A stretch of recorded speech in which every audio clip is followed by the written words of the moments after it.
My only advice is for the healthcare industry in the U.S. is to become more user-friendly. People want things that are quick, smart, and easy. They want answers between their hands and their mobile devices. And some of the experience that patients have outside the U.S. is far more positive in terms of the effectiveness and efficiencies that are created. And I think the U.S. Can definitely take some lessons from what's going on in the world and give us the access and control in our hands. Thank you. I think that's a good, inclusive thought to end with. And I really want to thank the three of you for an excellent discussion. Thanks so much. Thank you very much.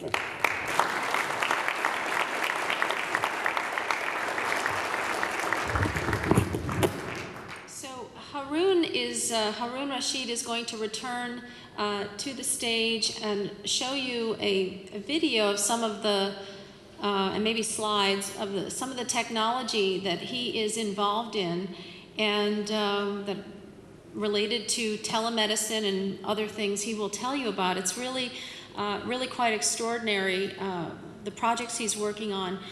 Harun was able to go to Cairo with us when we took a delegation of businesses there a year ago, June. You heard Dr. Salam talk about that, and we had some of the slides when at the beginning of our conference. So Harun is, we're making sure that everything is okay, A-okay with the AV, is that right? Is everything ready? I think they have the video.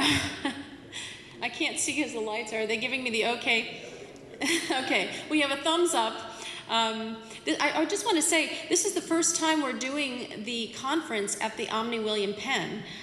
Previous years we've been at the Fairmont, and we moved it to the Omni, which is a historic landmark, and they've renovated many of the rooms and facilities, but you can see that some of the painting and up here, it's really, there's quite a history to the Omni. I just want to say that they're the first hotel to provide a bathroom in each room in the United States. So we take all of that kind of thing for granted, but I thought you'd be interested. So without further ado, Harun, if you would come back up to the stage. Thank you. Thank you so much. Thank you. Good morning.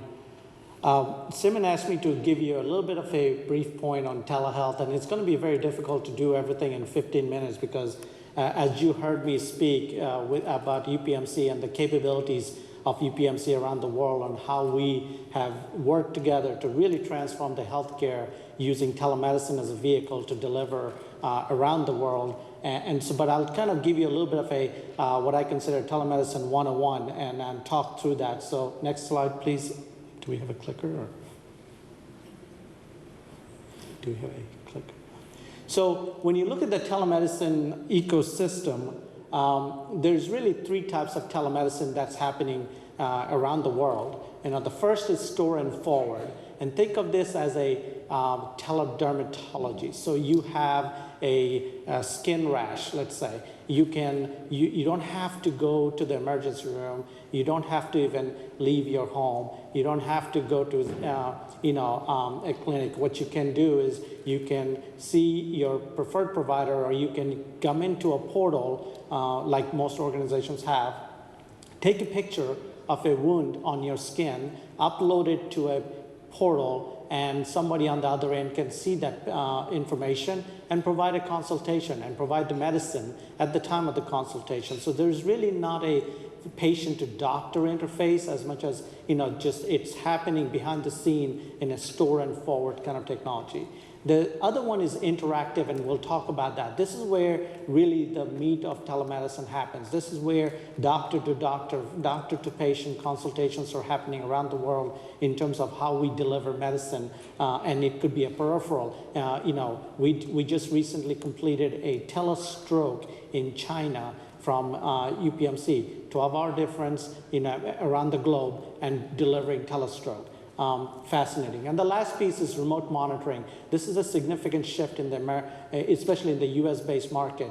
And why is that? It's because of the fact that it is very expensive now to continuously send patients and doctors nurses and doctors to the homes. And sometimes some of these patients may actually come into the emergency room. And this problem exists around the world. Just not, it may be more prevalent here right now, but what is happening is we have to identify a better way to take care of these patients without having to have them come in or have to have daily visits. We can use technology as a vehicle to ensure that we can remotely monitor those patients right from our institution without having to worry about if they're taking their medication, if they're getting their vitals. You heard about using mobile devices, a simple iPad, to be able to say, Mr. XYZ that day did not take their medicine, and then using that as a vehicle to upload the information to monitor them remotely. Next slide, please. And so here's a little bit of evolution. And while this is an evolution for UPMC, this is an evolution around the country and around the world. Most people started in 2006 with telestroke, with teledermatology, with tele-ICU, but now we're going into chronic care, remote monitoring, telehealth consult. It's very high-end complex cases where we are looking at doing that. Pre and post visit consultation. You do not have to bring in a patient in certain specialties to the hospital before surgery to say, let's talk about, do you have any allergies? Have you ever had surgery before? Have you had anesthesia before? How did you react? You can use the vehicle to do those things. What happens in the long term? Well, you reduce your cost. You increase your patient satisfaction because those patients are not having to travel anywhere from 30 minutes to 2-3 hours to come in for a 30-minute visit. That can be done easily over a telemedicine solution. Next slide, please. And I'm just giving you an idea because of the shortage of time here to ensure that telemedicine can be applied to many different specialties. Whether you're in an inpatient setting or an outpatient setting, you could do ophthalmology on an inpatient setting, dermatology, psychiatry. There is a great need for behavioral health consultations right now, or even in an outpatient setting, nutrition, diabetes, and maternal fetal medicine. Those are all very important factors in the wellness and treatment of our population. And we can now deliver those things in multiple ways using a single engine in different specialties. Next slide.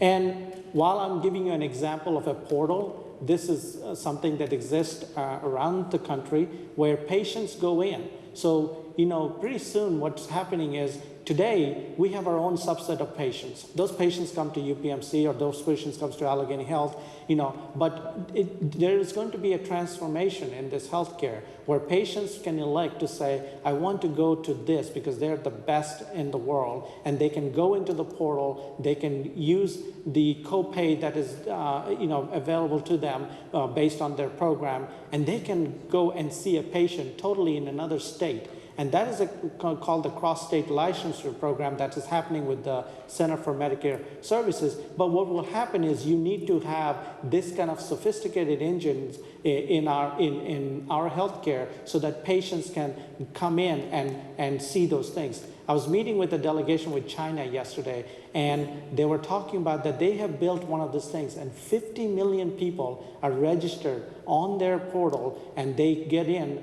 50 million people get in there to just register and schedule appointments. That is amazing. 50 million people in China are using one portal to just schedule this thing because it is so crowded and they have such a challenging environment. Everything is now becoming digitized and how they access care. Next slide, please. So let's talk about international. What have we done internationally? Because that's probably is the most interest for a lot of us here that have traveled far to hear about some of these things. So if you go to the next slide, we have a presence around the globe, anywhere from, where we have done lots of different consultation, from transplant to neurosurgery to telepathology around the globe. We are seeing adult, pediatric, women's care, all of those specializations, and we are doing doctor-to-doctor consultations. We are actually evaluating and working with those countries to say, does that patient need to come to America for treatment? We have had cases in Abu Dhabi, in Qatar, where we have said, you know what, this patient doesn't need to come here for transplant. If you do the proper treatment in the home country and we provide them with advice, this patient can be managed in your home country, and we, if you need us, we're here to assist us. But in most cases, we've been able to identify and work with the local physician to keep those patients in those home countries, as I spoke about earlier. So you see lots of different things that are happening in terms of our global health partner around the world. Next slide, please. So what are the things you can do with telemedicine? Definitely you can provide a telehealth consultation. That is a physician to physician in your country to our country. But then there's lots of other offering that can happen. You can do case review. Let's say you have a complex patient and the patient had some challenging outcome. You can have discussions about what can we do to treat that patient the next time through the use of telehealth, and say, how can we manage that risk better in the future so that we know what to do when this happens again, okay? And we do this all the time. Second opinion, lots of people want second opinion. Not because they don't trust the doctors in the home country, they just want to know, should I go through this surgery? Should I really take this medicine? Should I really travel? And thousands of people are seeking second opinion around the globe and asking to say, what can we do to assist, to get some assistance? And sometimes we just say, well, we're not sure about that. I won't mention the country, but one particular country from our, investigation, 48% of the pathology work that was being done was misdiagnosed. 48%. Okay, can you imagine? You could be diagnosed as saying you have cancer when you don't have cancer, or you could be diagnosed as you don't have cancer and you do. So patients are becoming smarter. They're using mobile devices, Google, or you talk about the portals, or you talk about internet, to look for what do we need to do, and they're becoming smarter. And so when they become smarter and they're getting educated, they expect when they go to the physician, they already have a mind of, I think I know what's wrong with me. I think I know what the treatment needs to be. I just need the physician to tell me that's what it is. Okay? They're already well informed. Unfortunately, sometimes they don't have the good outcome. And so then they seek out to say, I want a second opinion from somebody else to identify if something, if this is what my physician is telling is what I should be doing. We talked about telemonitoring, virtual consult, MD training. We continuously do a lot of those things, and I think when you see the video, you'll see some of that. And then, of course, because of our academic affiliation and research, we've been, we constantly work with other facilities in doing academic collaboration, research collaboration. In areas where we have done telemedicine, and especially in the country, Colombia, we actually took several hospitals, and we have 4 partner hospitals. One of them do very well telemedicine, and then they have another hospital that's not doing telemedicine. So we measured before telemedicine, and the mortality rate was over 14% for pediatrics. Since then, we have reduced their length of stay, we have reduced mortality, and we have published those results. And why is that? Because, in the case of ECMO, when it's life support device called ECMO, what has happened is sometimes a lot of these countries have ECMO, but they don't know how to use it because they don't have proper technicians. They don't know when to put a person on ECMO and take the person off ECMO. So having somebody there to assist them, helps with understanding how to manage that environment better. And through the research and collaboration, we've been able to publish data that says telemedicine actually will assist in reducing your length of stay because you're able to work through together and better with those patients. And of course, available to ground rounds and case reviews and all of those things. Next slide, please. And this is just an example, and you'll see a video immediately after this. And I'll talk about it during the video, so I won't hit that very much. I think the only thing I wanted to emphasize here is we are managing ICU, intensive care unit, 3,200 miles away, directly from Pittsburgh, without having a physician on the ground. We are managing a 24-bed hospital there. We're managing a 12-bed hospital in Brazil. Even in Tampa, Florida, we're managing an 8-bed ICU. All of this is happening without physically having to put physicians on the ground, and we're managing them directly and remotely from Pittsburgh. Next slide, please.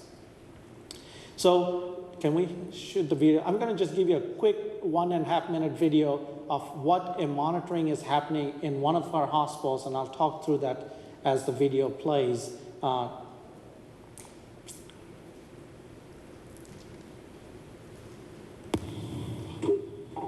And this is one of the many telemedicine centers.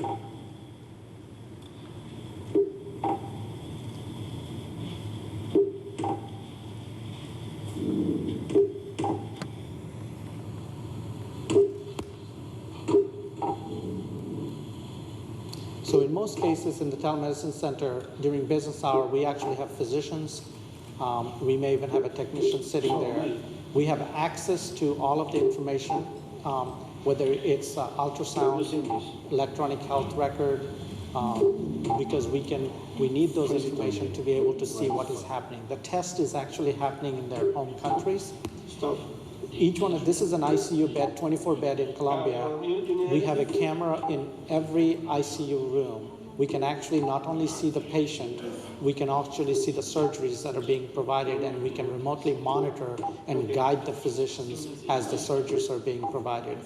What you see here is waveform, so we're also getting real-time vitals, 3,200 miles away, blood pressure, respiration, pulse ox, temperature. We're getting it real time. And what we have behind us is analytics.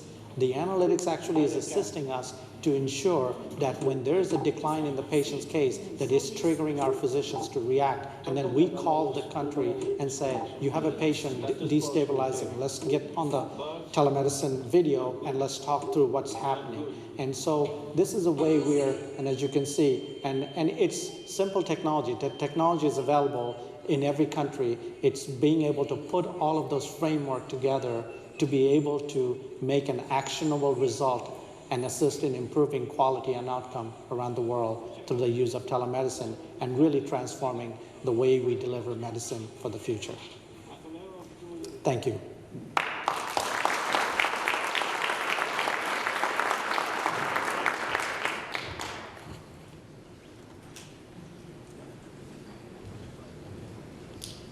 Great technology. Isn't that something? Technology to save lives. We're going to take a quick break, coffee break, about 10 minutes, and then we're going to hear from a great panel, not in the healthcare industry, but businessmen who are doing business in the Middle East, and they'll have some great advice for those of you who are contemplating working there. We're encouraging that kind of thing, of course, the mission of this institute. So have a quick break, if you will, and then return in 10 minutes.